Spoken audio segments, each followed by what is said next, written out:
No one in that small courtroom expected history to walk through the door in handcuffs. But when 53-year-old Elijah Rowe, a quiet black man with tired eyes and calloused hands, was dragged in wearing county blues, the whispers began. The judge didn't know. The prosecution didn't know. Even the cops who arrested him had no idea. They thought he was just another washed-up veteran. But then the doors opened again, and in walked a decorated 4-star general, eyes burning. With regret, medals catching the light. What he said next turned the trial into a national reckoning and revealed a buried chapter of American military history that someone very powerful had tried to erase. Just before we get back to it, I'd love to know where you're watching from today, and if you're enjoying these stories, make sure you're subscribed, because tomorrow's special episode is one you definitely don't want to miss. The afternoon sun beat down on Elijah Rowe's broad shoulders as he leaned deeper into the engine compartment of an old Chevy pickup. His hands, calloused and steady, worked methodically through the truck's aged components. The vehicle belonged to Martha Wilson, a widow, whose husband had passed 3 years prior. Her fixed income couldn't cover a proper mechanic, but Eli never asked for payment. "Mr. Rowe, I brought you some lemonade," Martha called, approaching with a glass that sweated in the summer heat. Eli straightened, wiping his hands on a rag. "Thank you, ma'am." His voice was low, barely above a whisper. He accepted the drink. With a nod, his dark eyes never quite meeting hers, Martha smiled. "You know, you're a blessing. Don't know what this town would do without you fixing things for folks who can't afford the garage prices." Eli's lips twitched into something almost resembling a smile. "Just keeping busy." He drained the glass and returned to work, signaling the end of conversation. As Martha walked away, a group of kids on bikes circled nearby, watching with curious eyes. "Hey, Ghost!" one boy called out, grinning. "You gonna make that truck fly?" Eli didn't look up, but his shoulders relaxed slightly. At the nickname, the local children had started calling him Ghost years ago, partly because of how quietly he moved, partly because of how he seemed to appear and disappear around town without warning. The name had stuck, though only the kids used it too, his face.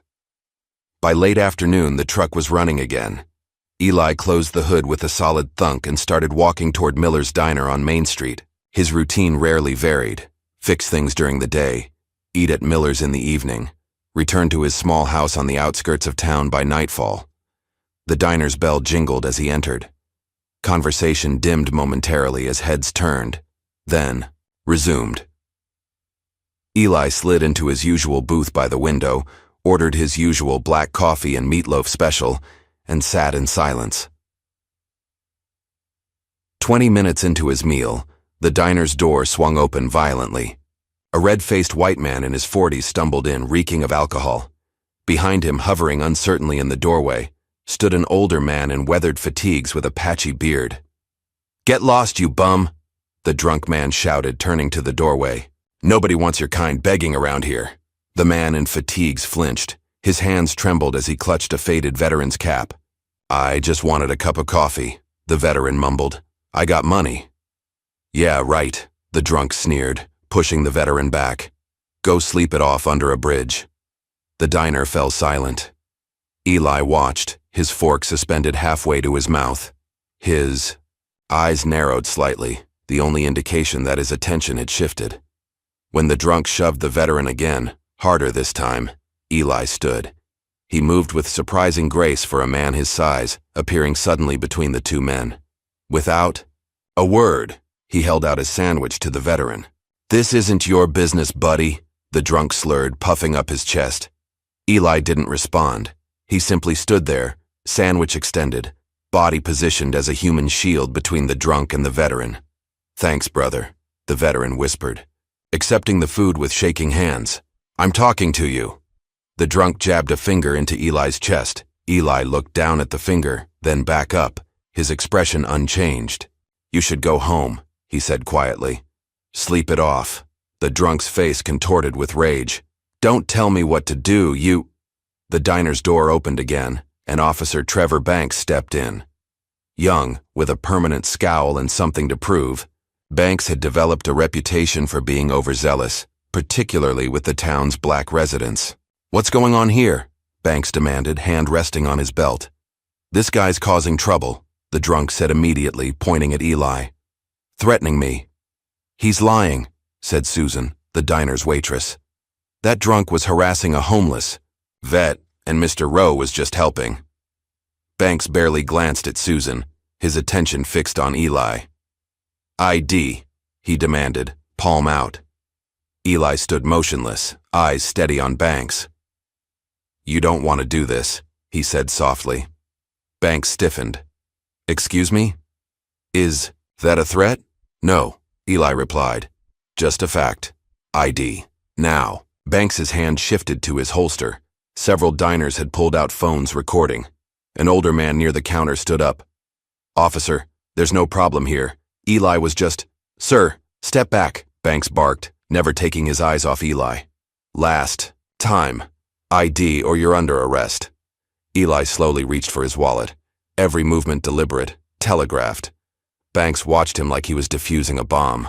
"On second thought," Banks said, "I need you to get on the ground, hands where I can see them."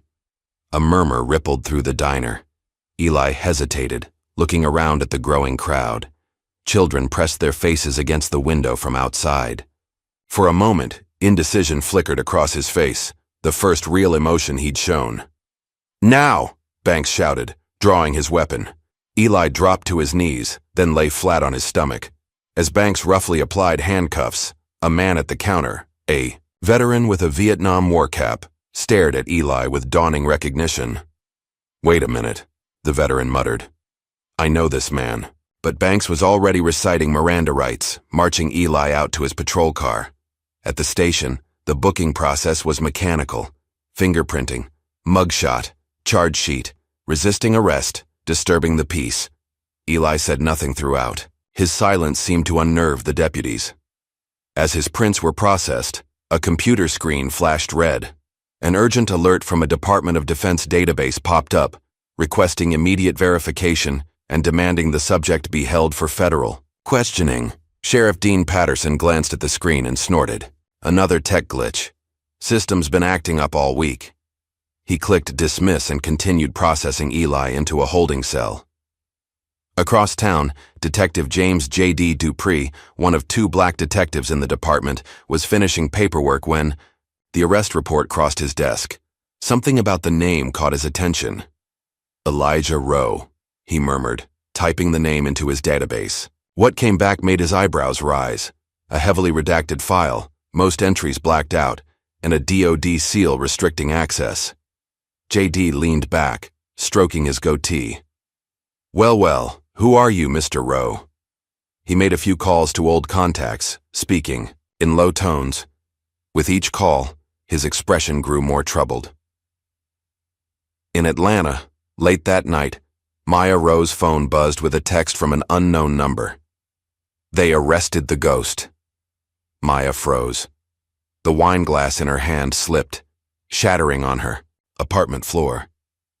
At 32, Maya was a rising star journalist known for uncompromising exposés.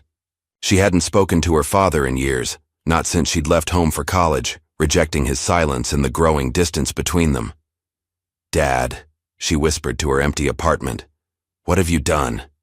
Back at the county jail, Eli sat perfectly still on his bunk. Other inmates gave him a wide berth, instinctively sensing something dangerous in his stillness. He didn't sleep, didn't eat the food pushed through the slot. When night fell, he simply stared upward, eyes tracking patterns only he could see. The sheriff's office, District Attorney Lila Tran reviewed the initial police report with growing concern. The body cam footage showed a calm man saying, "You don't want to do this." Hardly the aggressive threat Banks had reported. "Something's off here," she muttered, tapping her pen against the desk. Despite pressure from the sheriff to process this as a simple case of resisting arrest, she quietly marked the file for further review. What none of them knew was that Eli's fingerprints had triggered more than just a DOD alert. Across the country, urgent meetings were being called, and a storm was building that would soon break over their small town. General Douglas Whitmore stood at the front of a Pentagon briefing room, deep in discussion about troop reallocations in Eastern Europe. At 67, with 4 stars on his shoulders and silver at his temples, Whitmore commanded respect without raising his voice. 35 years of service had taught him that real power lay in measured words and strategic silence. Mid-sentence, his aide approached with a secure tablet. "Urgent alert, sir. Priority Alpha." The room fell silent as Whitmore's eyes scanned the screen. His weathered face, usually a mask of military composure, visibly paled. "Clear the room," he ordered. "Everyone out except Colonel Freeman." When the doors closed, Freeman spoke first. "Sir?" "They've arrested Elijah Rowe," Whitmore said, still staring at the screen. "Christ," Freeman whispered, dropping into a chair. "Where?" "Some backwater county jail, local charge." "But his prints pinged our system." Freeman shook his head. "How long before Klein finds out?" "Minutes, if he doesn't know already." Whitmore rubbed his temples. "Get me everything on this arrest, and I mean everything." Across the Pentagon in a secured communications room, an emergency conference call had already begun. Military intelligence officials and DoD legal counsel argued in increasingly heated tones. "We need immediate extraction," insisted a Navy captain, "before this blows up." "And tip our hand," countered a civilian analyst. "We don't even know if it's actually him." "The fingerprints matched at 99.8%, said a third voice. "It's him." "Then God help us all," someone muttered, "because Black Echo is about to become very, very public." An Army colonel slammed his hand on the table. "We should have neutralized this situation years ago. Rowe knows too much." "Neutralized?" asked a younger officer. "You mean killed a decorated Marine?" "I mean contained a potential threat to national security," the colonel replied coldly. Meanwhile, Detective J.D. Dupree had spent hours trying to piece together Eli's background. Every database search led to more redactions, more security clearances he didn't possess. Finally, he called an old Army buddy now working at Veterans Affairs. "Frank, I need a favor," J.D. said when his friend answered. "Name's Elijah Rowe, arrested in my jurisdiction. Can't find anything on him that isn't classified 6 ways to Sunday."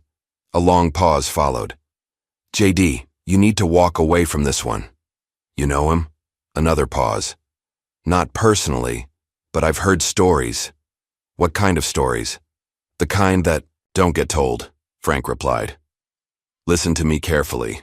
If he's who I think he is, then that arrest is the worst mistake they ever made." "Why?" "Because some ghosts are better left alone." Frank's voice dropped. "Call me when this goes sideways. Not if. When." The line went dead. In Atlanta, Maya Rose stared at a box of old photographs, a tumbler of bourbon in hand. Pictures of her childhood laid out on her coffee table, memories of a father who was present but never fully there. One photo showed teenage Maya at her high school graduation. Eli stood awkwardly in dress blues, face impassive even on such a proud day. Another showed him returning home late one night, military duffel over his shoulder, strange bruises on his neck that he refused to explain. The most haunting image was from her mother's funeral. 14-year-old Maya in black, surrounded by relatives. Eli standing apart in the pouring rain, refusing to come under the tent. For 2 hours, he'd stood there, water streaming down his face, indistinguishable from tears. "Why could you never just talk to me?" Maya whispered to the photos. She knocked back the bourbon and began throwing clothes into an overnight bag. Back at the county prosecutor's office, D.A. Lila Tran sat across from Officer Trevor Banks, reviewing his statement. "So you're saying Mr. Rowe directly threatened you?" she asked. Banks leaned back in his chair, exuding confidence. "Absolutely," said "You don't want to do this" in a menacing tone. "That's it? Those exact words?" "It was threatening. You had to be there." "I have been there," Tran replied, tapping the body cam footage on her tablet. "I've watched this 17 times. Banks shrugged. "Camera doesn't capture everything. Angle was off." "And the missing section? After you placed him in handcuffs?" "Told. You." Device glitched. "Happens all the time." Tran's eyes narrowed. "Officer Banks?" Do you know how many complaints have been filed against you in the past year? Banks' smile faltered. Is that relevant to this case? It might be, she said. It, just might be. In his private office at the Pentagon, General Whitmore made a call he'd hoped never to make. Aaron? It's Doug Whitmore. Colonel Aaron Klein's voice came through, smooth as silk. General, to what do I owe this pleasure? Cut the crap, Aaron. You've heard about Rowe. A pause. I may have received certain intelligence. Don't touch him, Whitmore said. That's a direct order. Klein chuckled. With all due respect, General, I've been a private contractor for 3 years. Your orders don't apply. This isn't a game. Leave him alone. I'll take care of it, Klein replied, voice suddenly cold. Like I've always taken care of our messes. The line went dead before Whitmore could respond. At the county jail, Eli sat in the common area, ignored by most inmates. Only one approached him, a twitchy man with haunted eyes and a military bearing beneath the grime.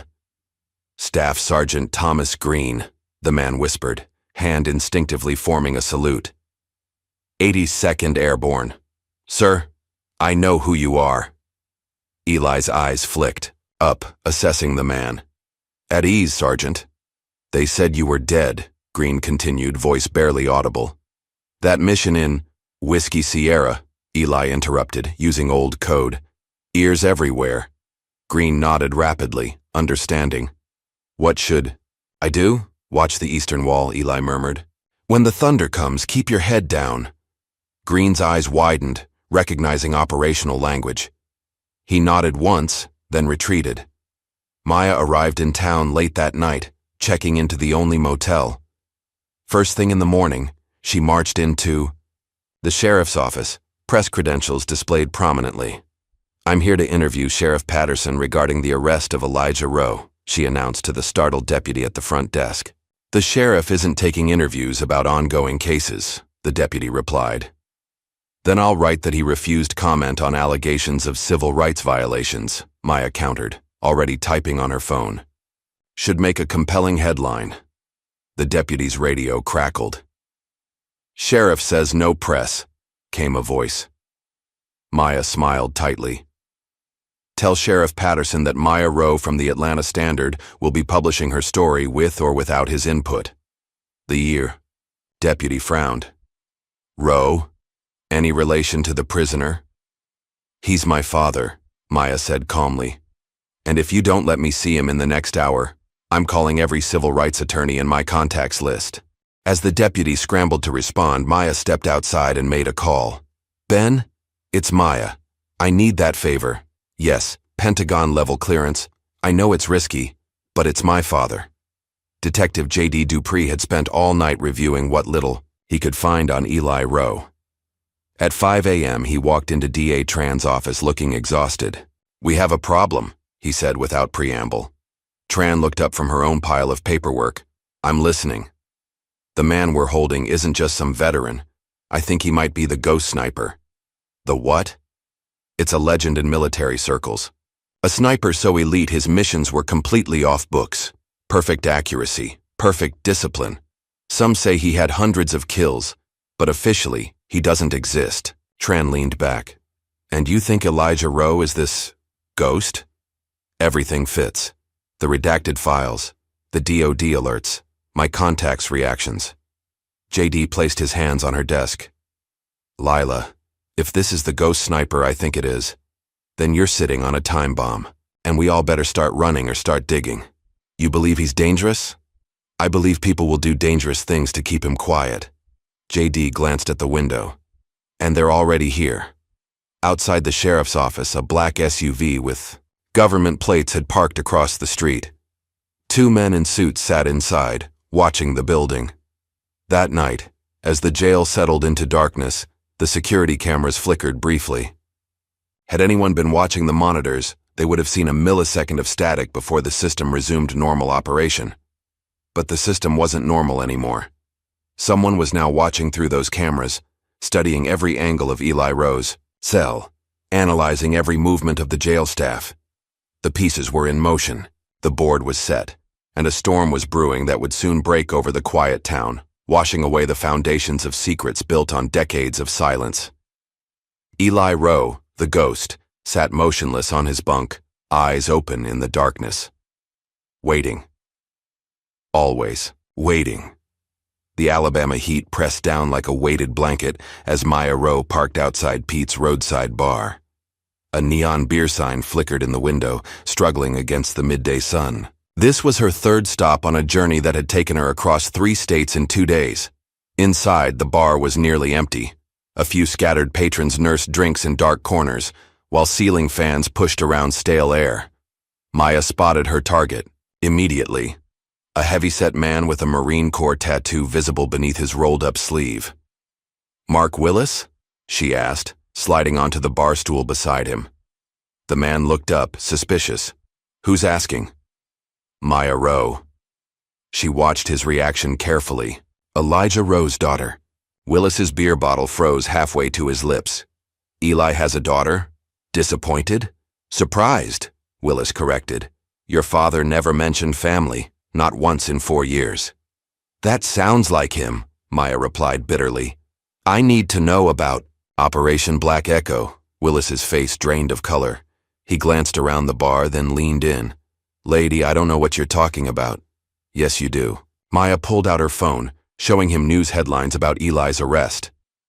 "My father is in jail. I need to know why a routine arrest has the Pentagon scrambling."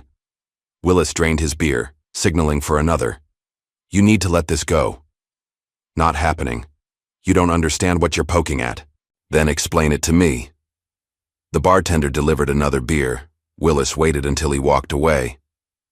"I can't tell you about operations that don't officially exist." "Off the record," Maya pressed. "Marine to Marine's daughter."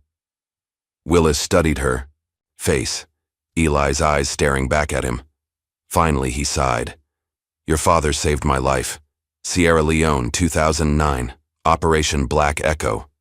His voice dropped to barely a whisper. "We were sent to eliminate a warlord using biological weapons. But someone high up wanted those weapons, not just the warlord. Things went sideways." "What happened?" "Your father made a choice.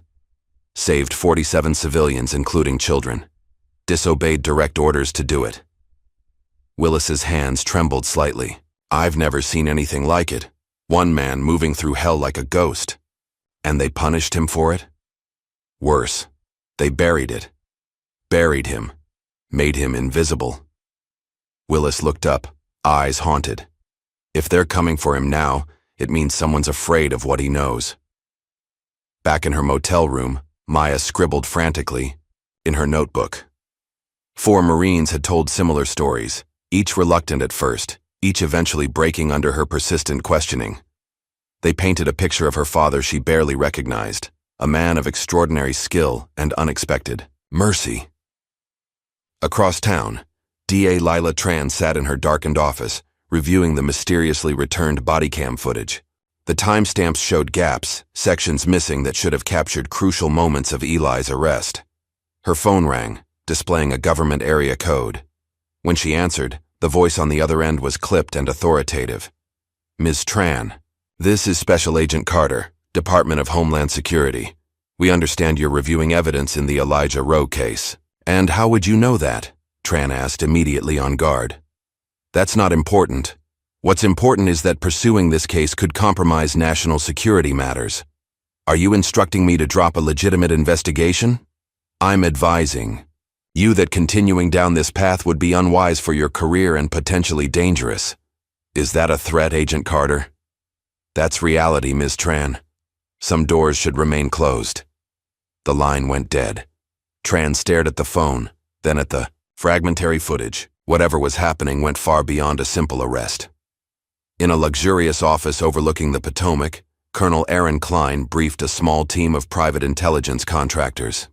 A digital dossier displayed on the wall screen showed Elijah Rowe's military photo alongside psychiatric evaluations. "Gentlemen, our priority is containment," Klein explained smoothly. "Our old friend Eli Rowe has resurfaced at a very inconvenient time." "Sir, these psychological reports," one analyst began, "are exactly what the media needs to see," Klein finished. a decorated veteran suffering from paranoid delusions, PTSD, violent tendencies, a tragedy, but not uncommon. But they're fabricated, the analyst continued hesitantly. Klein's smile tightened. They're necessary. By this time tomorrow, I want these files in the hands of every major news outlet. Rowe's credibility needs to be destroyed before he opens his mouth. Meanwhile, Detective J.D. Dupree cornered Officer Trevor Banks in the precinct parking lot. Banks had been avoiding him for days. "We need to talk," J.D. said, positioning himself between Banks and his cruiser. "I've got nothing to say." Banks tried to step around him. J.D. blocked his path. "Funny, because you had plenty to say in your report. Most of it bullshit." "Watch yourself, Dupree." "No, you watch yourself." J.D. moved closer. "I've seen the footage. What's left of it? Rowe made no threatening moves. So why'd you escalate?" Banks's face flushed. "He was disrespectful." "That's not a crime." "Look, I did my job. Did someone tell you to target him?" J.D. interrupted. "Because your body cam just happened to malfunction at the exact moment you cuffed a man with Pentagon-level clearance? That's one hell of a coincidence." Banks's eyes darted nervously. "I don't know what you're talking about." "Let me be clear," J.D. said, his voice dropping. "If you don't come clean, I will bury you. Every complaint, every racial profiling incident, every excessive force allegation, I'll make sure they all stick. You can't prove anything. Try me." J.D. stepped back. "Think about it, Banks. Whatever they're paying you, it's not worth your career. Or worse." Banks said nothing, but sweat beaded on his forehead despite the air conditioning. That evening, Maya found an unmarked envelope slipped under her motel room door. Inside was a flash drive and a note reading only, "Watch alone."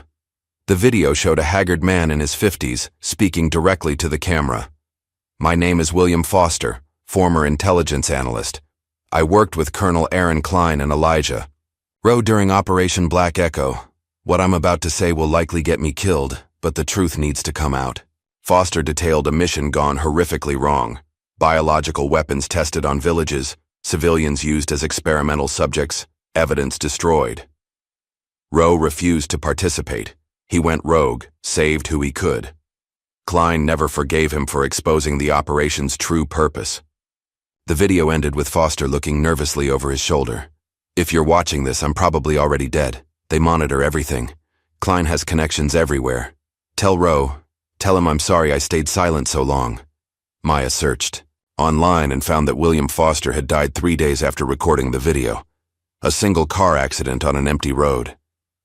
In his jail cell, Eli jolted awake, sweat soaking his prison uniform. The nightmare still played behind his eyes. A teenage boy holding a rifle, villagers screaming. The impossible choice. "Not again," he muttered, pressing the heels of his hands against his eyes. "Not the children." A guard passing by paused, watching him with unease. Eli's reputation had spread through the jail, the silent prisoner who never slept, never complained, moved like a shadow, and seemed to be waiting for something no one else could see. Across town, Maya published her first article. The headline, "Who is the man they call the ghost?" spread across social media within hours. It detailed a decorated Marine sniper whose record had been virtually erased, mentioning only vague outlines of classified missions while focusing on the bizarre circumstances of his arrest. By evening, a small group of protesters had gathered outside the jail, veterans, mostly, holding signs reading "Free Eli Rowe" and "Hero Not Criminal." Maya finally secured permission to visit her father. 15 years of silence stretched between them as she sat across the visitation room table. Neither spoke for a long moment. "You look good," Eli finally said, his voice rough from disuse. "You look terrible," Maya replied. A ghost of a smile crossed his face. "Fair enough. Why did you never call?" 15 years, Dad. Not even a birthday card." Eli's eyes, so much like her own, held steady. "It was safer that way." "For who?" "You. For you."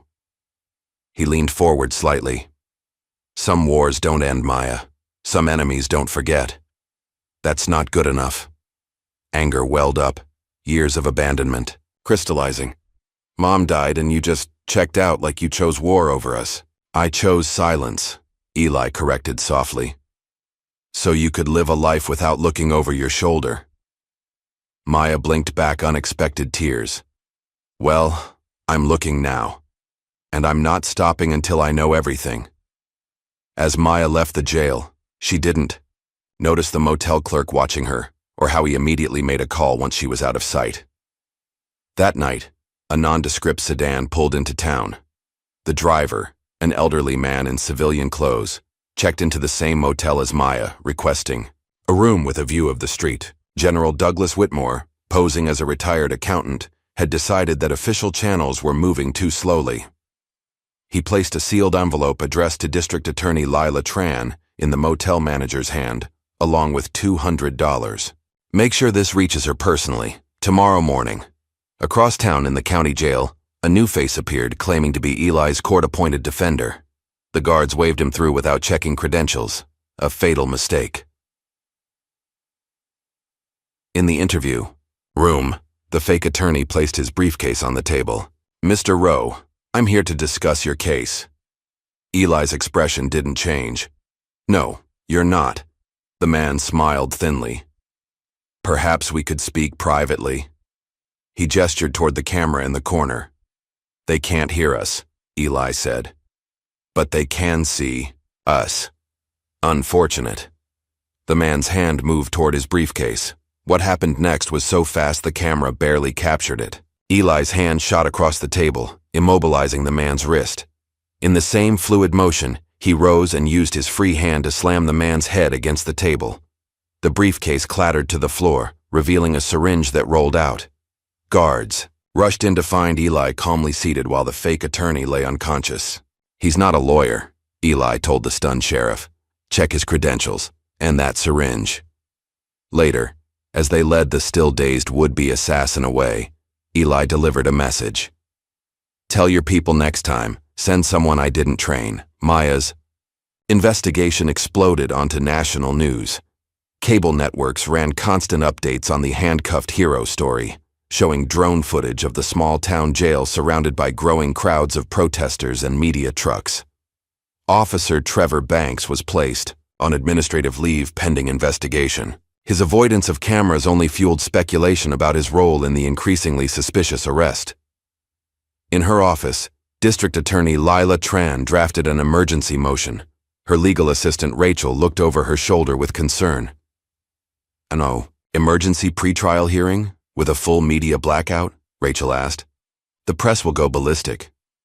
"They'll survive," Tran replied, continuing to type. "This case has security implications I can't ignore." "The envelope from that military guy?" Tran nodded, glancing at the classified documents General Whitmore had provided. They confirmed Eli's security clearance and hinted at the volatile truth about operations in Sierra Leone and Afghanistan, just enough to convince her this case went far beyond her jurisdiction. "We need enhanced security for the hearing too," Tran added. "After that assassination attempt, I'm not taking chances." In a secured hotel conference room, General Whitmore met with Tran that afternoon. Hotel security, reinforced by Whitmore's personal detail, guarded every entrance. "Thank you for meeting me," Whitmore said, offering Tran a seat. "I appreciate your discretion." "Your documents were persuasive," Tran replied. "But I need more. What really happened in Sierra Leone?" Whitmore's face tightened. "A mission that crossed every line we're supposed to defend." He spread photographs. Across the table, villages destroyed, children with inexplicable medical symptoms, mass graves. Officially, this was a counter-terrorism operation. Unofficially, it was a field test for experimental biological weapons. And Rowe? He was supposed to eliminate the warlord and his lieutenants, then extract. Standard black ops. But when he discovered civilians being used as test subjects, he went off mission. Whitmore's voice held grudging admiration. Single-handedly evacuated 47 people while under heavy fire, then disappeared for 3 months. When he resurfaced, He had evidence that implicated several high-ranking officials and private contractors, including Colonel Klein. Whitmore nodded grimly. Klein was running the weapons program. Rowe's evidence could have ended his career, possibly sent him to prison. Instead, there was a cover-up. Rowe was given a choice: silence and an honorable discharge or charges of treason. So he chose silence. For his family's sake, yes. Whitmore leaned forward. Ms. Tran, we need to protect him until the full truth can be exposed. People are still willing to kill to keep this buried. Across town, Detective J.D. Dupree had spent days reviewing security footage from businesses near the diner where Eli was arrested. Finally, at Thompson's Hardware, he found what he needed: a clear external camera angle showing the entire confrontation. The footage contradicted Banks's report entirely. It showed Eli calmly de-escalating, protecting the homeless, veteran, and complying with all commands until the inexplicable order to lie on the ground. Gotcha, J.D. muttered, copying the file. Within hours, the clip appeared online, further inflaming public opinion. Meanwhile, Maya had enlisted her ex-boyfriend, a skilled hacker named Luke Thompson, to help access sealed records about Operation Black Echo. This is serious federal crime territory, Luke warned as his fingers flew across the keyboard. We're talking Espionage Act violations. I know the risks, Maya replied. But my father's life is at stake. If these firewalls are any indication, so are a lot of powerful careers. Luke whistled softly as encrypted files began filling his screen. Holy shit, Maya. This goes deep. The documents revealed a covert operation to eliminate a warlord named Ibrahim Sanji, who had allegedly acquired biological weapons. But buried in the operation logs were references to field testing and subject response monitoring, clinical language masking atrocities. Most damning was a memo from Colonel Klein to his private contractors. The Sierra Leone demonstration provides compelling efficacy data. Targeted deployment shows minimal environmental persistence but optimal lethality in the specified genetic demographic. They weren't stopping bioweapons, Maya whispered in horror. They were testing them on African villagers. The morning of the emergency hearing arrived with the courthouse surrounded by protesters, media, and heavily armed security. Inside, the small courtroom was tense as Eli was led in, still handcuffed despite his attorney's objections. Assistant District Attorney Wilson made the state's opening argument. Your Honor, while the state acknowledges inconsistencies in the arrest record, we have serious concerns about the defendant's mental stability. Reports indicate— Objection, Eli's court-appointed attorney shouted. These supposed reports have mysteriously appeared overnight with no verifiable sources. They're clearly fabricated. From the gallery, Maya stood up. Your Honor, I have evidence that directly contradicts the prosecution's claims. The judge banged his gavel. Ms. Rowe, you are not recognized by this court. These are DOD records. Maya held up a folder. They prove my father was following orders in a classified operation when— Bailiff, remove her if she speaks again, the judge ordered. The courtroom doors swung open. A tall figure in full military dress uniform walked down the center aisle. 4 stars gleamed on his shoulders. The room fell silent. Your Honor, General Whitmore said, his voice carrying effortlessly, I request permission to address this court regarding matters of national security. The judge stared, momentarily speechless. Cameras flashed despite the court's ban on photography. And you are? General Douglas Whitmore, United States Army. I have direct knowledge of Staff Sergeant Elijah Rowe's service and the classified operations relevant to this case. The judge glanced nervously at the packed gallery, then at the prosecutors huddled in urgent whispers. This is highly irregular, General. So is holding a decorated Marine on trumped-up charges to silence him, Whitmore replied evenly. After a tense conference at the bench, the judge reluctantly allowed Whitmore to testify. The general stood before the court, his bearing commanding, even before he spoke. Staff Sergeant Elijah Rowe served under my command for 7 years, he began. During that time, he completed 14 deep-cover operations, all highly classified. His actions directly prevented multiple terrorist plots from reaching American soil. The courtroom was utterly silent. In 2009, Sergeant Rowe was deployed to Sierra Leone on Operation Black Echo. His mission parameters were exceeded when he discovered civilians being used as test subjects for experimental weapons. Rather than follow orders to eliminate witnesses, he chose to save innocent lives at great personal risk. Whitmore turned to face Eli directly. His actions represented the highest ideals of our military, even when those above him failed to uphold those same ideals. In his office overlooking the Potomac, Colonel Klein watched the live stream with growing rage. His carefully constructed narrative was unraveling on national television. He punched a button on his desk intercom. "Get me a press conference. Now. And contact our media assets. I want General Whitmore's mental competence questioned on every network." Within the hour, Klein stood before a hastily assembled press corps. It pains me to say this about a decorated officer, but General Whitmore's cognitive decline has been a concern for some time. His statements today represent a troubling fabrication, possibly the result of memory issues, possibly something more deliberate. As reporters shouted questions, Klein continued smoothly. "I worked with Sergeant Rowe. While his service was commendable, his post-deployment psychological evaluations showed concerning patterns of paranoia and confabulation. These are common but tragic consequences of combat stress." Back in the courtroom, Whitmore's testimony had concluded. The judge, visibly conflicted, called a brief recess to consider the extraordinary circumstances. When court resumed, his decision was terse. Given the new evidence and testimony, this court has no choice but to dismiss all local charges against Mr. Rowe. He is to be released immediately. A cheer erupted from the gallery. Maya rushed forward as deputies removed Eli's handcuffs. For the first time in years, father and daughter embraced. The celebration was short-lived. Just as they turned to leave, two men in dark suits entered. Through a side door. "Elijah Rowe?" one called out. "Federal agents, we have a warrant for your arrest for unauthorized disclosure of classified information in violation of the Espionage Act." Maya screamed as the agents moved forward with new handcuffs. Whitmore slammed his fist on the defense table, face contorted with fury. "This is outrageous," he shouted. "I'm calling the Secretary of Defense." But the federal agents were already reading Eli his rights. His face revealed nothing, no surprise, no fear, as if he had expected this all along. "Dad," Maya called out as they led him away. "This isn't over. I promise." Eli looked back once, his eyes meeting hers.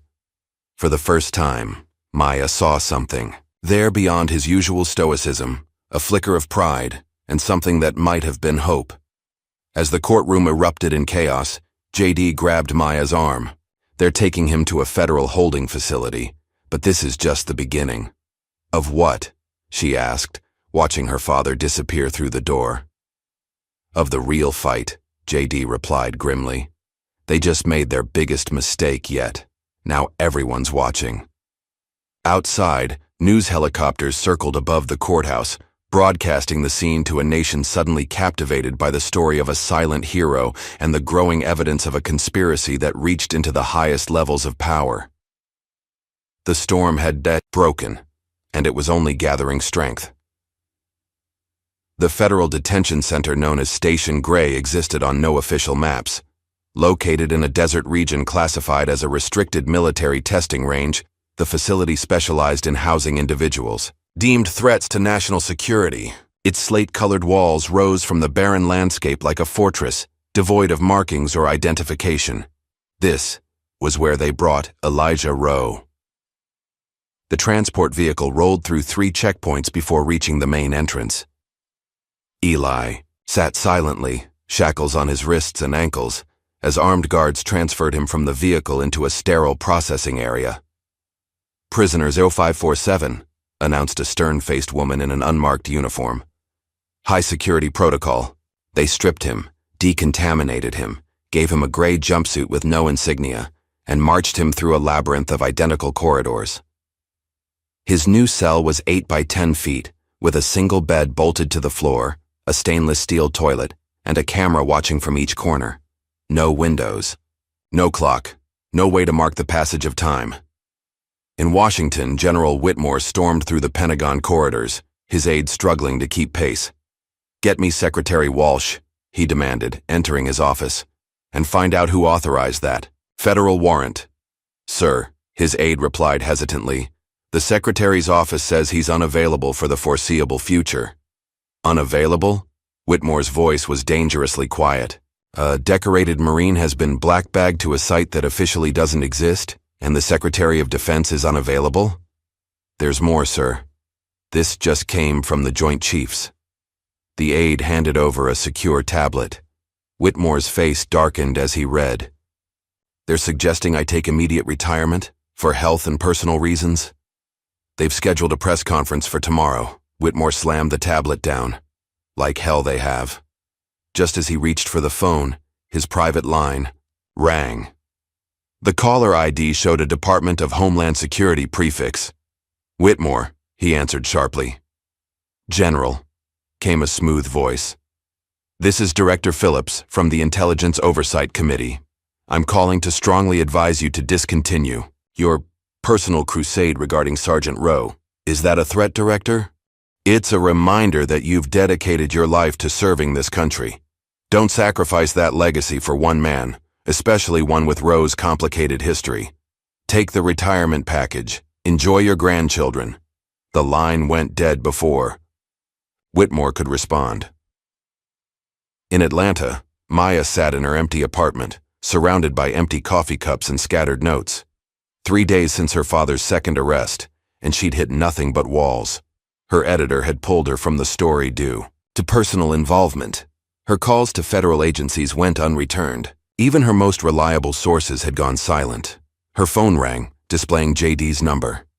Anything? She asked immediately. Nothing good, JD replied. Your dad's not in any federal facility I can access. It's like he vanished. That's impossible. They can't just disappear a U.S. citizen. Tell that to the people who took him. A pause. Maya, I got a visit today. 2 men in suits. No identification. They knew everything about me. My mortgage, my ex-wife's address, my son's school. They didn't make direct threats, but the message was clear. Maya closed her eyes. I'm sorry, JD. Don't be. This just tells me we're onto something big. His voice dropped. I found something else. A letter your father left with his personal effects at the county jail. Addressed to you. What does it say? I don't know. I'm looking at it right now. Sealed envelope. Want me to open it? No, Maya said quickly. I'll drive down tonight. 3 hours later, Maya sat in JD's car outside a 24-hour diner, the envelope trembling in her hands. Inside was a single sheet of paper with one line of text. When the system is broken, don't beg. Break the silence. Below the words were a series of numbers that made no immediate sense. Coordinates? JD suggested. Maybe. Maya stared at them. Or a code. Or account numbers. We need help deciphering this. What's your next move? I need someone who can navigate systems most people can't access. JD hesitated.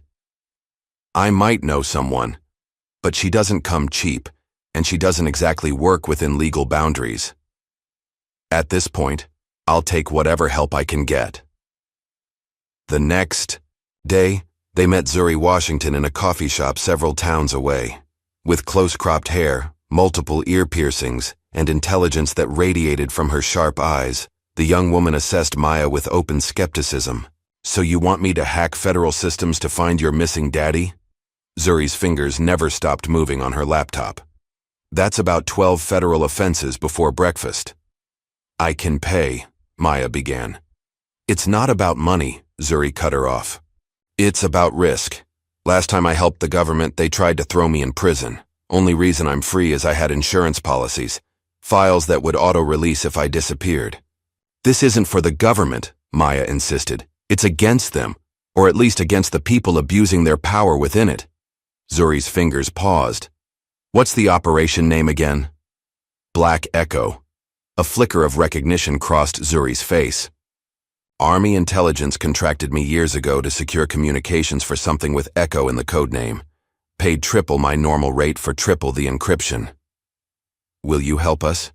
Zuri studied Maya, then JD. On one condition, full immunity documentation for any past indiscretions, signed by someone with actual authority.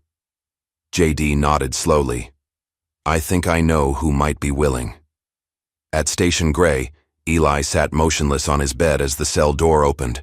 A woman entered, slim, elegant, with steel gray hair pulled into a tight bun.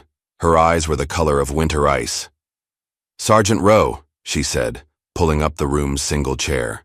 I'm Agent Ruth Mercer. I'll be conducting your evaluation. Eli said nothing. You've been through this before, Mercer continued, opening a file. Standard procedure for compromised assets. Still silence. You're actually something of a legend. In intelligence circles, she said, her tone conversational. The ghost sniper. 14 confirmed deep cover operations. Over 60 confirmed eliminations. Perfect record. Until Sierra Leone. Eli's eyes flickered, almost imperceptibly. Did you know that my brother was there? Mercer leaned forward. Jason. Mercer, field operative. He died when the extraction team you abandoned got ambushed. There was no extraction team, Eli said, his voice rough from disuse. So he speaks. Mercer smiled without warmth. Of course there was an extraction team. You were too busy playing hero to wait for them. Your brother wasn't in Sierra Leone. Mercer's smile vanished. You don't know anything about my brother. There were 6 operatives assigned to Black Echo. None named Mercer. A flash of something, uncertainty, crossed her face before she regained composure. From her briefcase, she removed a small digital recorder. Perhaps this will refresh your memory. She pressed play. Screams filled the cell. Women, children, the sound of gunfire. Remember them? Mercer asked coldly. The people you couldn't save?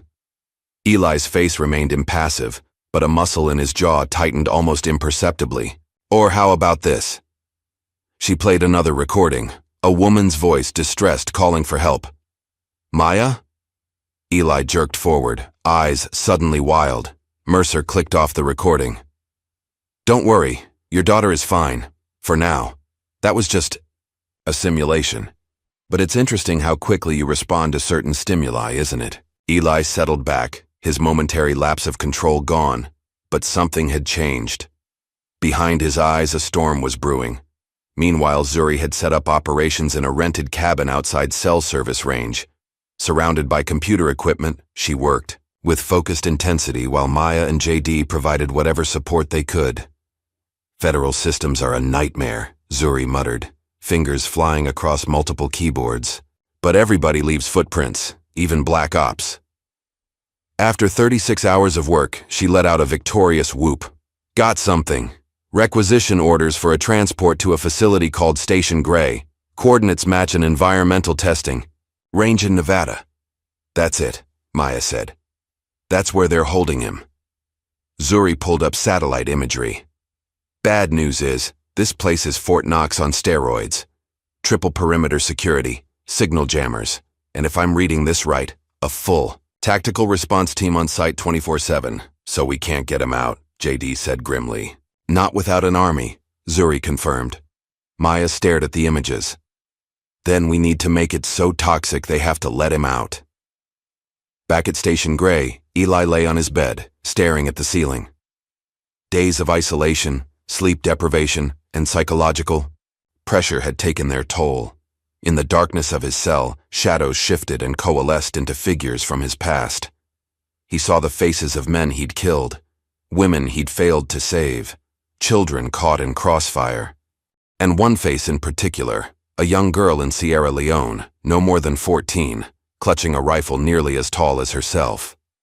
In his hallucination, she approached his bed, her dark eyes questioning. Why did you let me go? She asked.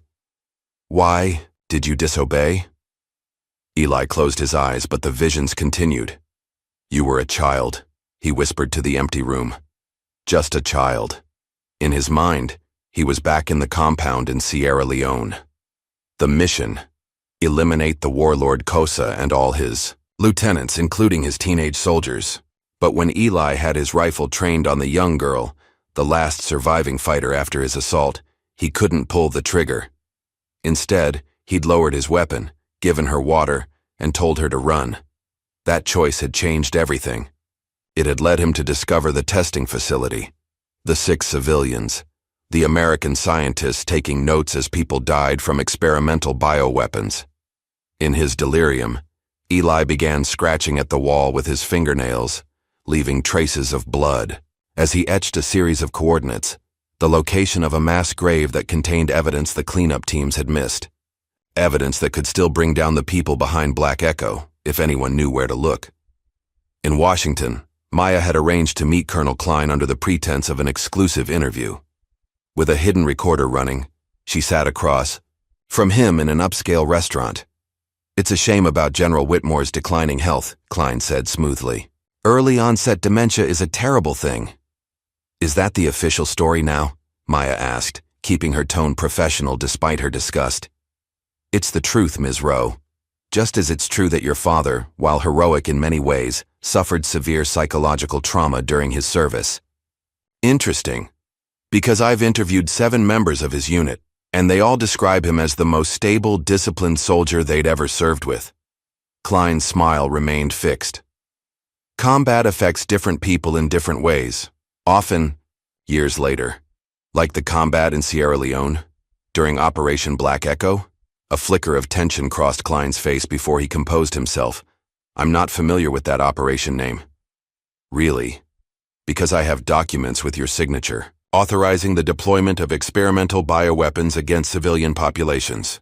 "That's preposterous," Klein scoffed, but his knuckles whitened around his water glass. "Is it? What about Amari Nguvu? Does that name mean anything to you?" Klein's face drained of color. He stood abruptly. "This interview is over. My office will be in touch about these slanderous accusations." As he walked away, Maya knew she'd struck gold. The name had been a shot in the dark, the young girl mentioned in Foster's video, but Klein's reaction confirmed everything. Using her journalistic connections, Maya began searching for anyone named Amari Nguvu who might have survived the Sierra Leone operation. It seemed impossible after 15 years, but 3 days later, she found a match. A human rights attorney working at the International Criminal Court, originally from Sierra Leone.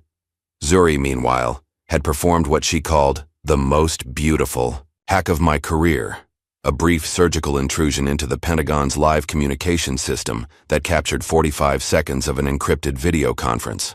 It took her days to decrypt the footage, but what it revealed changed everything. They weren't just testing bioweapons, she explained, showing Maya and JD the decrypted video. They were developing ethnically targeted pathogens designed to affect specific genetic markers found predominantly in certain populations. "War crimes," JD said flatly. "Worse. Preparation for genocide." Zuri pointed to a familiar face in the footage. "And look who's giving the presentation on field test efficacy." Klein. At Station Gray, Eli's condition deteriorated. During a particularly intense interrogation session, he collapsed, his body finally giving out after days of resistance. The facility medic, conducting a routine scan, frowned at his findings. "This man has multiple healed injuries consistent with battlefield trauma," he reported to Mercer. "Ribs broken and re-broken at least 3 times, evidence of shrapnel wounds across his back, stress fractures in both legs consistent with forced marches under heavy load." "Your point?" Mercer asked coldly. "My point is that this is consistent with his service record, not with someone manufacturing a story. These injuries tell a history of extraordinary service and suffering." Mercer dismissed the medic, but his words had planted a seed of doubt. That night, she reviewed Foster's video testimony, comparing it with the official reports. The discrepancies were too significant to ignore. When she allowed Eli to watch a news report showing Maya and a woman identified as Amari Nguvu announcing a press conference, she saw something she hadn't expected. A single tear tracking down his stoic face. "Your wife died while you were deployed, didn't she?" Mercer asked, her voice softer than before. Eli nodded once. "And you never forgave yourself for not being there?"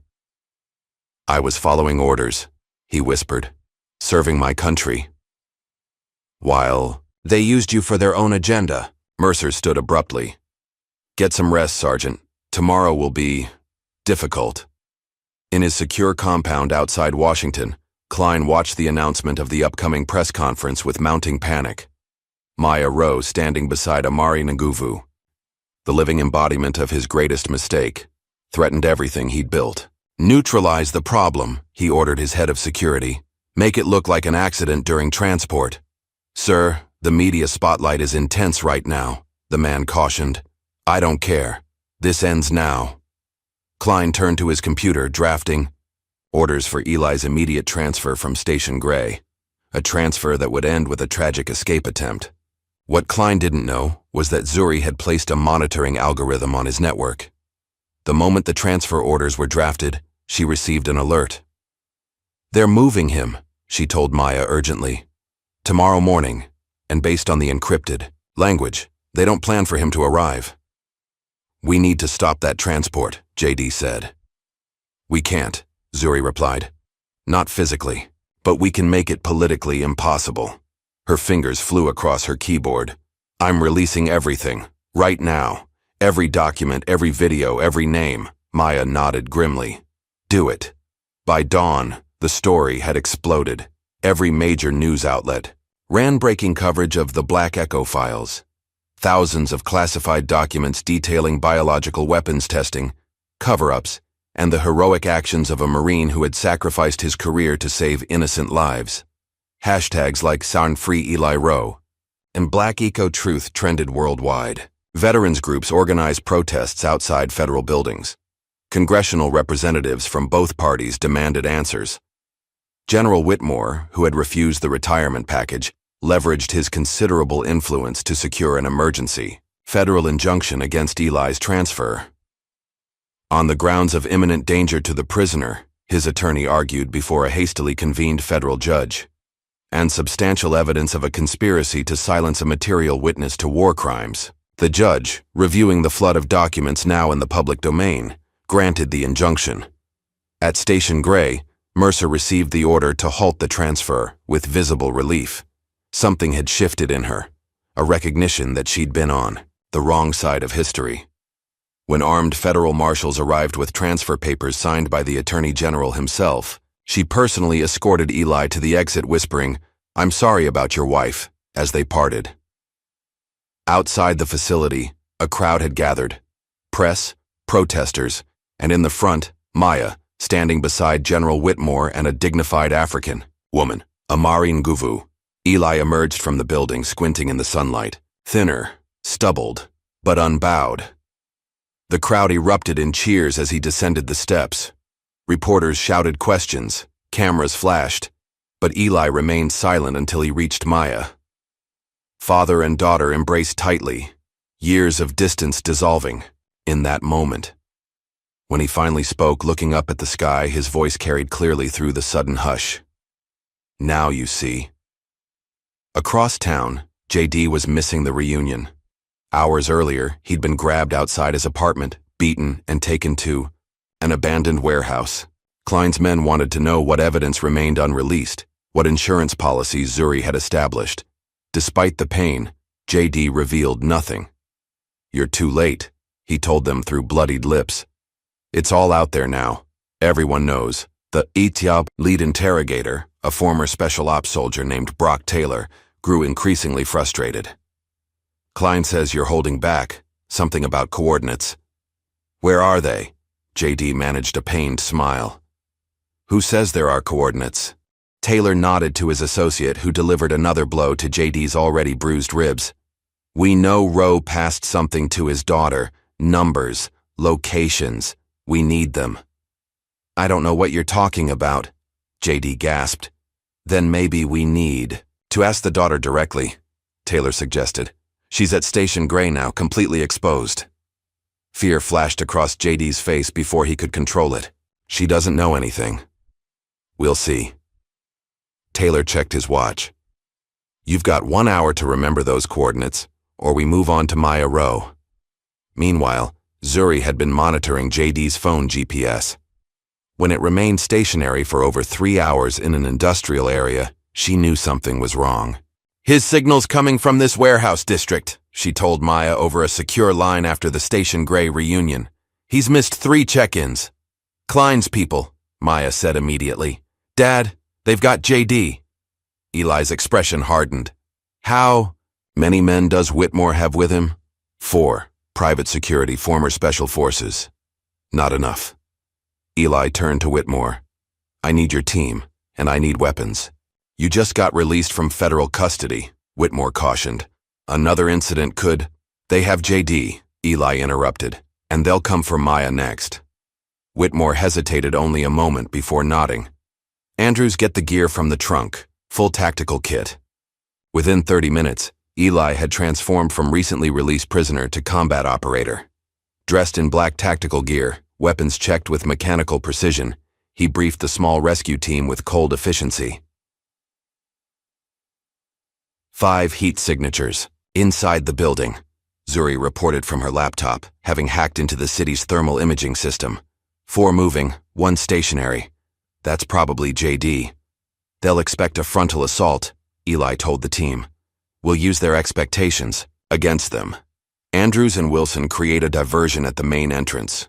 Whitmore and I will enter through the roof access. Just like Kandahar, Whitmore said with a grim smile. Eli nodded once. Just like Kandahar. As the team prepared to move out, Maya grabbed her father's arm. I'm coming too. Absolutely not, Eli and Whitmore said simultaneously. He's in there. Because of me, Maya insisted. I won't sit here while you risk your lives. Eli looked at his daughter, really looked at her, and saw the determination that mirrored his own. You stay with Zuri in the vehicle, monitor communications. If anything goes wrong, you drive away immediately. Understood? Maya nodded reluctantly. Inside the warehouse, JD drifted in and out of consciousness. His face was swollen, ribs screaming with each breath. Taylor paced impatiently, checking his phone for updates. Klein says we're out of time, he announced. To his team. Finish him and let's move on the girl. One of the men raised a pistol to JD's head, just as the front door exploded inward. Andrews and Wilson stormed through the smoke, weapons firing, non-lethal rounds that created maximum chaos with minimal casualties. In the confusion, no one noticed 2 figures descending silently from the rafters. Eli moved like a shadow, neutralizing, the rear guard with a precise strike that rendered the man unconscious. Whitmore took down another with similar efficiency. Taylor realized the attack too late. He turned to find Eli standing behind him, cold fury in his eyes. You, Taylor gasped, recognition dawning. The ghost. You threatened my daughter, Eli said softly, the quietness of his voice more terrifying than any shout. Taylor reached for his weapon, but Eli was faster, much faster. The former Marine needed only 3 moves to disarm Taylor and leave him unconscious on the concrete floor. Clear, Andrews called from the front of the warehouse. Clear, Whitmore confirmed from the rear. Eli knelt beside JD, checking his pulse. He needs a hospital, not a public one, Whitmore said. I know a private clinic, no questions asked. As they carefully moved JD to the waiting vehicle, Maya rushed forward. He'll live, Eli assured her. But he's hurt bad. JD's eyes fluttered open. Did I miss the party? He mumbled through swollen lips. Save your strength, Maya told him, squeezing his hand. The coordinates, JD whispered urgently.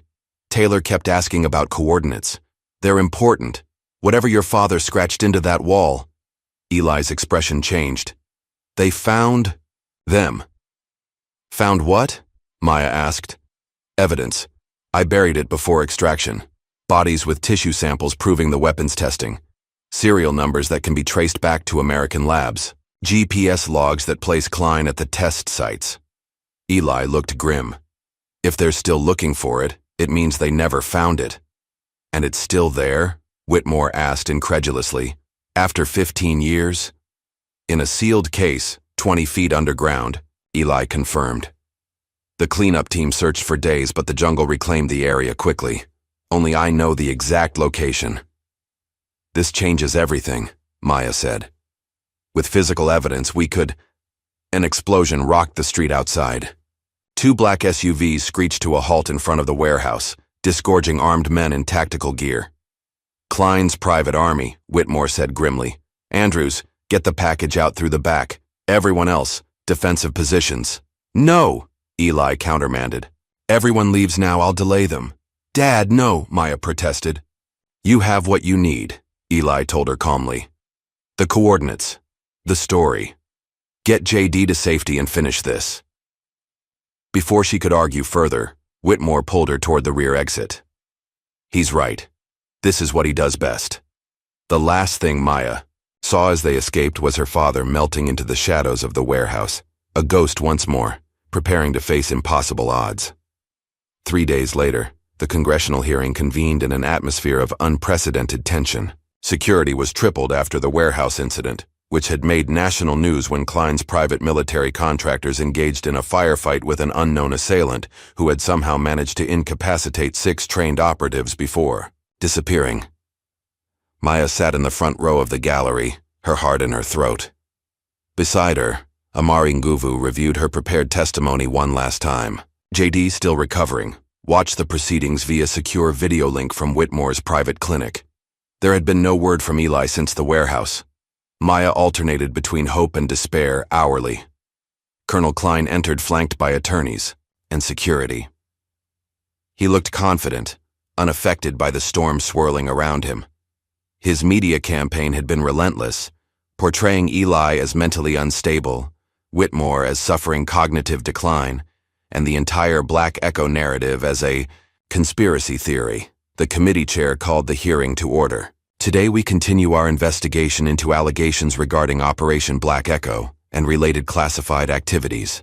Our first witness was scheduled to be Sergeant Elijah Rowe, but we've been informed he is unable to attend due to security concerns. A murmur ran through the gallery. Klein allowed himself a small, satisfied smile. However, the chair continued, we have received sworn testimony from Sergeant Rowe by secure deposition, which will be entered into the record. Klein's smile faltered. Additionally, our first in-person witness today is Ms. Amari Nguvu, human rights attorney with the International Criminal Court. Amari approached the witness table with dignified composure. After being sworn in, she faced the committee with unwavering gaze. Ms. Nguvu, began the chair, could you please tell the committee how you came to be involved in this matter? 15 years ago I was a child soldier in Sierra Leone, Amari said, her voice clear and steady. I was 14 years old, forcibly conscripted by the warlord Kosa after my family was killed. On April 17, 2009, an American soldier infiltrated our compound. He eliminated the adult fighters but spared the children. She paused, composing herself. That man was Sergeant Elijah Rowe. When he found me, I was the last one standing. I had a rifle pointed at him. He could have killed me, should have killed me according to his orders. Instead, he lowered his weapon, gave me his water, and told me to run. And what happened next prompted a committee member. I ran, but not far. I hid and watched. I saw Sergeant Rowe discover the testing facility in the valley beyond our compound. I saw him evacuate the villagers who were still alive. I saw him document everything before the helicopters came. Miss Nguvu, you're now a human rights attorney. In your professional opinion, what was happening at that facility? War crimes, she said simply. Biological weapons tested on civilian populations. I've reviewed the evidence and compared it to similar cases I've prosecuted. The pattern is unmistakable. Klein leaned forward, whispering urgently to his attorney. The committee pressed on, asking Amari about specific details, corroborating them against Eli's deposition and the mountain of documents now in the public domain. Halfway through Amari's testimony, a commotion at the rear of the chamber drew all eyes. The doors opened to admit General Whitmore, and beside him, thin, bruised, but very much alive, Elijah Rowe. A collective gasp went up from the gallery. Maya's hand flew to her mouth, tears streaming down her face. Mr. Chairman, Whitmore announced, Sergeant Rowe has arrived to testify in person. Klein rose to his feet, face contorted in disbelief and rage. This is irregular. We had no notice.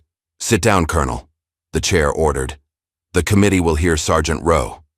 As Abimwan, Eli moved toward the witness table. His eyes met Maya's. The ghost of a smile crossed his face before he turned to face the committee, ready at last to break 15 years of silence with the full, unvarnished truth. Behind him, on screens visible to the entire chamber, images appeared, freshly excavated, evidence from the coordinates Eli had remembered, retrieved by an international team of war crimes investigators. Physical proof that could not be denied, spun or buried again. The truth, at last, in the light of day. Across the chamber, Colonel Klein watched his carefully constructed world begin to crumble, the weight of exposed secrets finally too heavy to bear.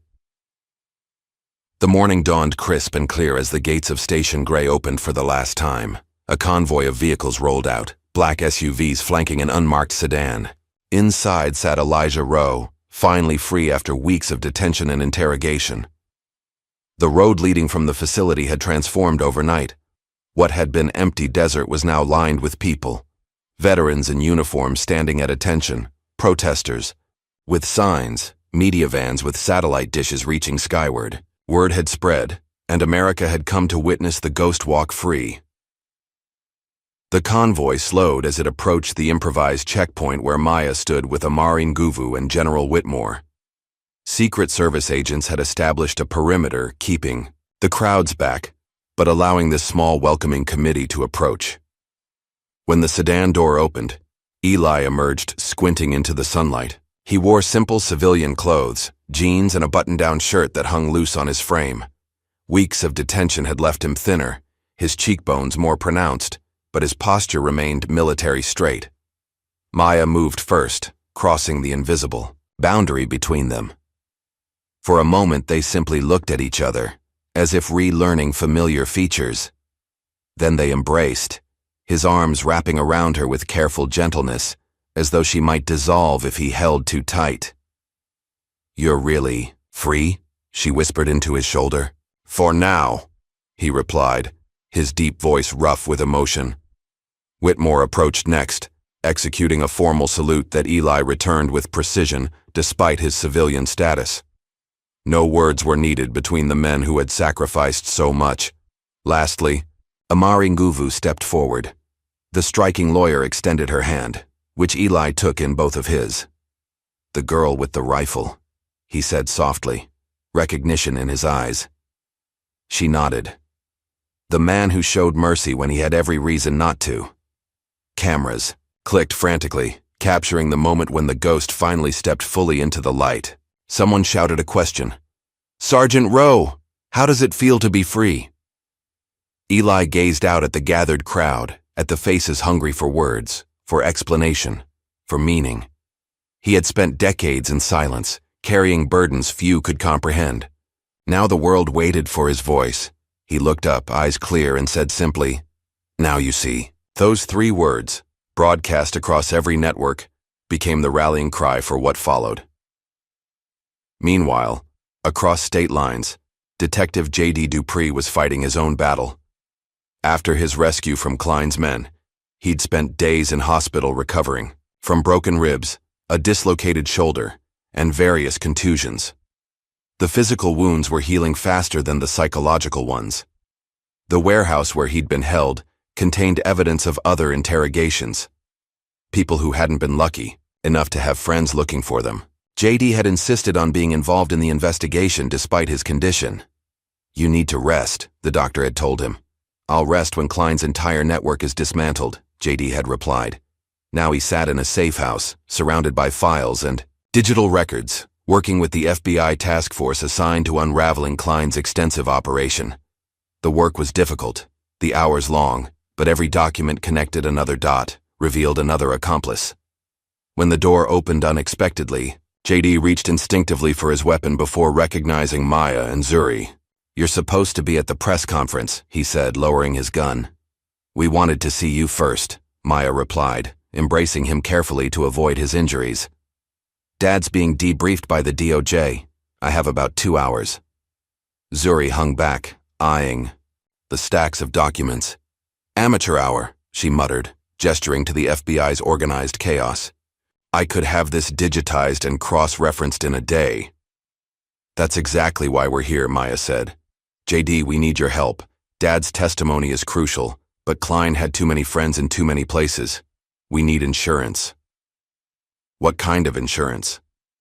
The kind that ensures nobody else disappears. Maya's eyes were hard, determined. We're starting a foundation for wrongfully detained veterans, for exposing black ops abuse. I want you to run security. JD considered this. I've got a badge, which limits what you can do officially, Maya countered. And after what happened, do you really trust the system to protect the people who need it most? He didn't need to answer. The bruises still healing on his face spoke volumes. What about you? He asked Zuri. The hacker shrugged. I handle the digital side. Information is the real battlefield now. JD looked between them, the journalist and the hacker, both unflinching in their determination. He thought of Eli, of the system that had tried to bury him, of how close they'd all come to failing. When do we start? In Washington, the congressional hearing had reconvened. The chamber was packed beyond capacity as Eli took the stand again, this time not as a detainee but as the government's star witness against Colonel Aaron Klein. Klein sat at the defense table, designer suit replaced by prison orange. His typical smooth confidence curdled into barely contained rage. His legal team had been reduced by half. Several attorneys had withdrawn representation overnight as evidence continued to mount. Sergeant Rowe, began the committee chair, could you identify the individuals present at the Sierra Leone testing facility? Eli's testimony was methodical, precise. Each name, each date, each detail delivered with the same calm certainty with which he had once lined up shots from impossible distances. The gallery listened in horrified silence as he detailed atrocities committed in America's name, biological agents tested on unwitting villagers, data collected on suffering, death recorded and analyzed for efficacy. And Colonel Klein's role in this operation? The chair asked. He designed the protocol, selected the test sites, analyzed the results. Eli's voice remained steady. When I reported civilian casualties, he ordered them categorized as collateral. Validation metrics. Klein slammed his hand on the table. That's a lie, he shouted, rising halfway before his attorney pulled him back down. The chair called for order. Colonel Klein will have his opportunity to respond. When Klein's turn came, his defense strategy quickly unraveled. Confronted with document after document bearing his signature, with testimony from multiple witnesses, including former private contractors who turned state's evidence, his denials rang increasingly hollow. These operations were authorized at the highest levels, Klein insisted, desperation creeping into his voice. I was following orders to protect American interests against emerging biological threats. By developing those same threats, countered a committee member, by understanding them, by ensuring American defensive preparedness, by testing them on African civilians? Klein's face contorted. They were combatants in a war zone. The youngest victim was 4 years old, the chair said quietly, sliding a photograph across the table. Was she a combatant, Colonel? The gallery gasped as Klein's mask finally slipped completely. You naive fools, he snarled. You think the world rewards mercy? Ask Rowe what mercy got him. Decades of silence, a life destroyed. The enemies we face don't play by Geneva rules, but you'd handicap America's defense with your moral squeamishness. As security officers moved to restrain the now shouting Klein, Eli remained perfectly still, his expression unchanged. He had spent years bearing the weight of terrible knowledge in silence. Now, finally, the truth was speaking for itself. Days later, Maya visited JD in the hospital again. His condition had improved, but the doctors insisted on keeping him for observation. How's your dad? JD asked as she settled into the chair beside his bed. Quiet, working through things. Maya smiled, faintly. Some habits don't change overnight. And the foundation? Taking shape. We've already had calls from 3 veterans with similar stories, different operations, same pattern of silencing. JD nodded thoughtfully. Klein's preliminary hearing is tomorrow. They're adding new charges as more evidence comes in. His whole network is unraveling. Good, Maya said firmly. Have you seen this? She handed him a printout. Military tribunal proceedings against Klein had been authorized for crimes committed under military authority, bypassing potential civilian court delays. He'll never see daylight again, JD observed. If he lives that long. Apparently he's been transferred to solitary for his own protection. Too many people inside with connections to his victims. As Maya left the hospital, her phone rang. General Whitmore calling with news. Klein's trial had revealed connections to multiple privatized military operations involving illegal weapons testing, corporate connections, political protection, money trails leading to offshore accounts. It's bigger than we thought, Whitmore told her. Much bigger. Can we prove it? With your father's testimony, yes, but it's dangerous, Maya. These people have resources, influence. We have the truth, she replied. And now, people are finally listening. In a quiet moment between testimonies and interviews, Eli and Maya sat in her apartment, sharing takeout Chinese food. The silence between them had transformed from a wall into a comfortable space where words weren't always necessary. What happens next? Maya finally asked, setting down her chopsticks. Eli considered the question.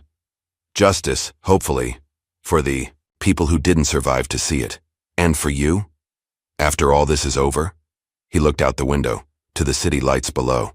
I don't know how to live without secrets anymore. You could try, Maya suggested gently. One day at a time, like the rest of us. Eli's lips curved in the barest suggestion of a smile. Maybe I could fix more trucks. Maya laughed, a genuine, surprised sound. Dad made a joke. Alert the media. Oh wait, I am the media. For the first time in years, Eli laughed too. A rusty sound, unpracticed but real. In that moment, father and daughter glimpsed a possible future where the past didn't define everything.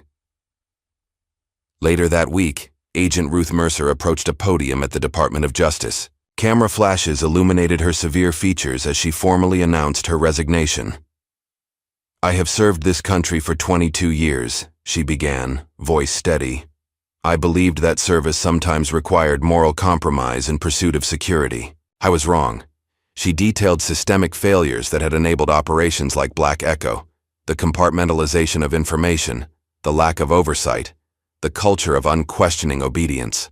The institutions I served failed not only the victims of these operations but the American people whose values we claim to protect, she concluded. I cannot undo the harm my complicity caused, but I can ensure it never happens again. Within months, Mercer had joined a veterans advocacy group focused on PTSD and moral injury. Her insider knowledge of intelligence practices made her uniquely effective at navigating bureaucracy to secure health care and recognition for those the system had failed. As Klein's trial proceeded through the military justice system, a comprehensive documentary about Operation Black Echo was released. Produced by Maya's news organization, it featured testimony from survivors, witnesses, and government officials willing to speak on the record. Eli declined all interviews, but allowed his sworn testimony to be included. He directed his portion of the proceeds to a fund supporting Sierra Leone victims' families. The documentary's final sequence showed the site where Eli had rescued 47 civilians, now a memorial garden maintained by local residents. A simple stone bore an inscription in both English and the local dialect. For those saved by the ghost who walked among us. The White House rose garden gleamed in the morning sun. Roses bloomed in carefully tended beds, their fragrance hanging in the humid air as officials and invited guests took their seats. Security was unusually tight. The ceremony closed to general press. Only a handful of selected journalists allowed, Maya Rowe among them. President Wallace approached the podium, his expression solemn. Today, we acknowledge a debt that can never truly be repaid, a recognition long overdue. At his gesture, Eli rose from his seat in the front row.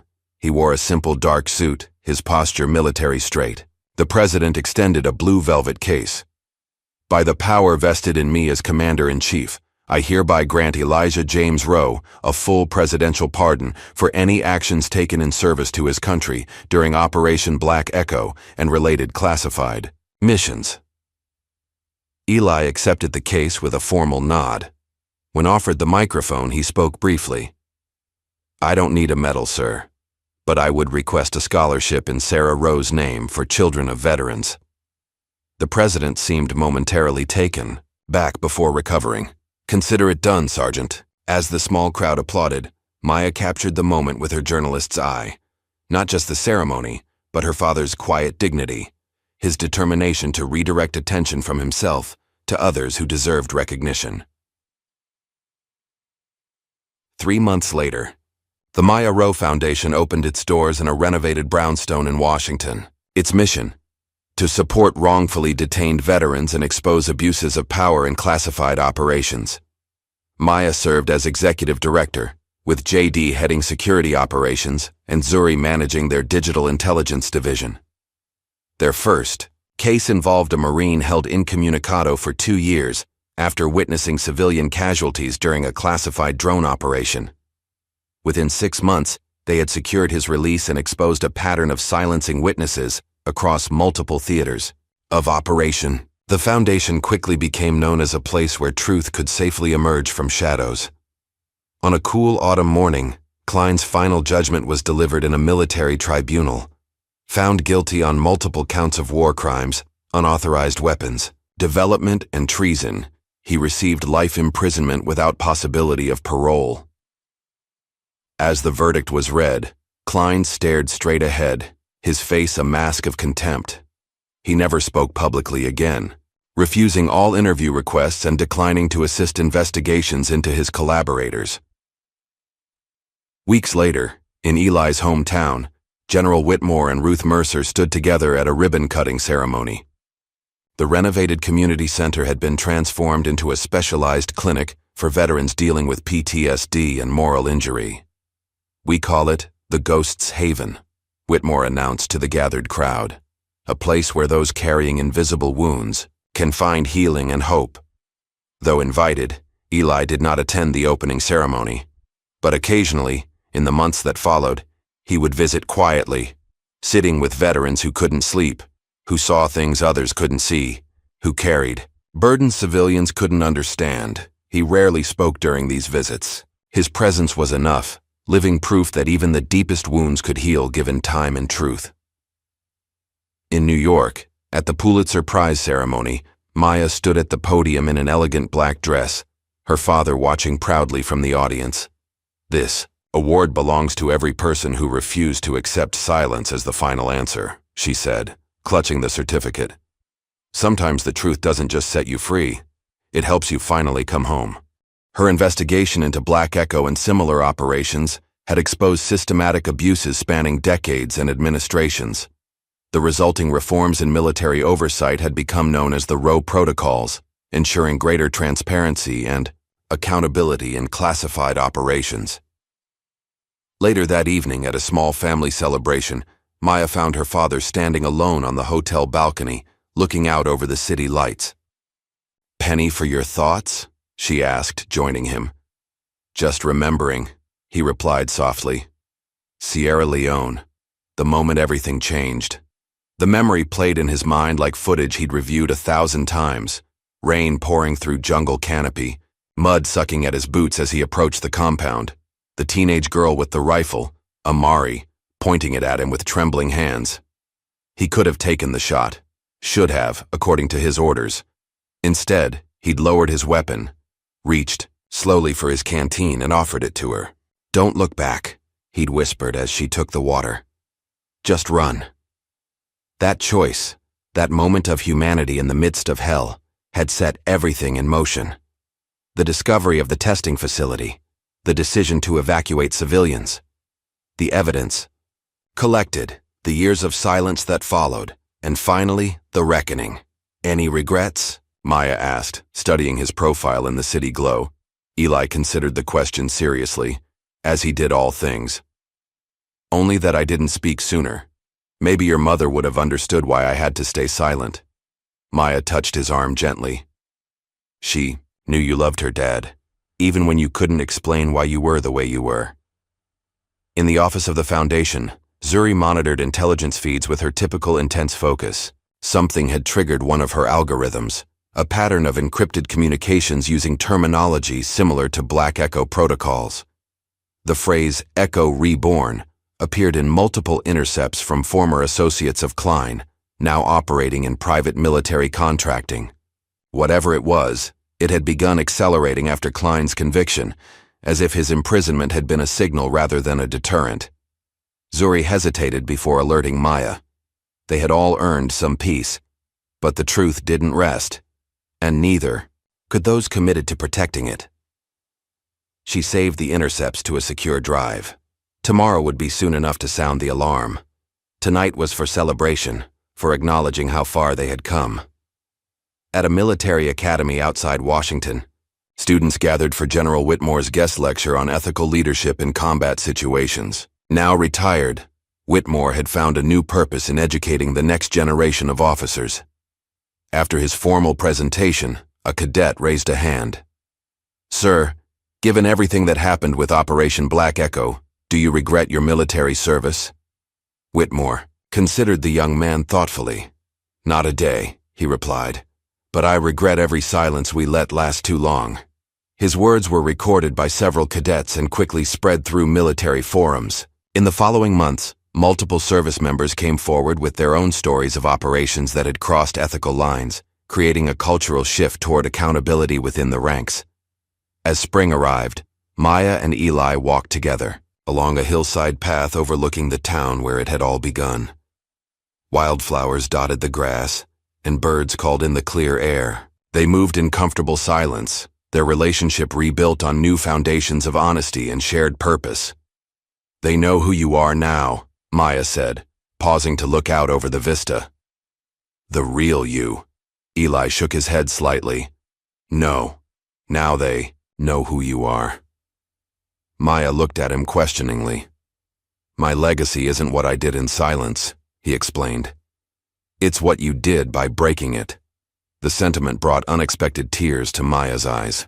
All her life, she had sought her father's approval without realizing she already had it, had always had it, even during the years of distance and unspoken truths. The next morning, Eli received a package from the Department of Defense, the medal he had refused at the White House ceremony. A note attached read simply, "For the record, whether you want it or not, you earned it. Whitmore." Eli studied the medal briefly, feeling its weight in his palm. Then he placed it in his pocket and drove to the local park. There, he found a quiet bench overlooking a playground where children laughed and played, unburdened by the shadows that had defined his life for so long. He set the medal down and weighted it with a small stone. Beside it, he left a handwritten note. "To the next forgotten hero, speak up. You're not alone anymore." As he walked away, an elderly veteran approached the bench, noticed the medal, and read the note. The man looked up, scanning the park, but Eli was already gone, a ghost once more, but now by choice rather than necessity. Back at Martha Wilson's house, Eli resumed work on her perpetually troublesome truck. The routine task brought him a peace he'd rarely known, the simplicity of a problem with a clear solution, parts that fit together as they should, machinery that worked according to consistent principles. "You're always welcome to dinner, Mr. Rowe," Martha called from her porch. "No need to eat alone every night." Eli straightened from the engine, wiped his hands on a rag, and did something that once would have been unthinkable. He smiled and said, "Thank you, I'd like that." In Washington, the Maya Rowe Foundation continued its work, case by case, truth by truth, building a legacy of accountability where silence had once reigned. On Maya's desk sat a framed photograph, Eli and Sarah on their wedding day, young and hopeful, before secrets had carved chasms between them. Beside it rested a more recent image, Maya, Eli, and Amari Nguvu, with her son, little Elijah, at the opening of a school in Sierra Leone built with foundation funds. In the photo, Eli knelt at the boy's level, showing him how to hold a camera rather than a weapon, teaching him to capture truth rather than end it. and on the walls of the Foundation's main conference room hung a simple plaque bearing the words that had launched their mission. The 3 words Eli had spoken when he finally emerged from the shadows into the light of truth. Now you see. What would you have done if the hero they arrested looked nothing like the one you imagined? If this story moved you, don't forget to like, subscribe, and share for more powerful stories that reveal the truth behind the silence.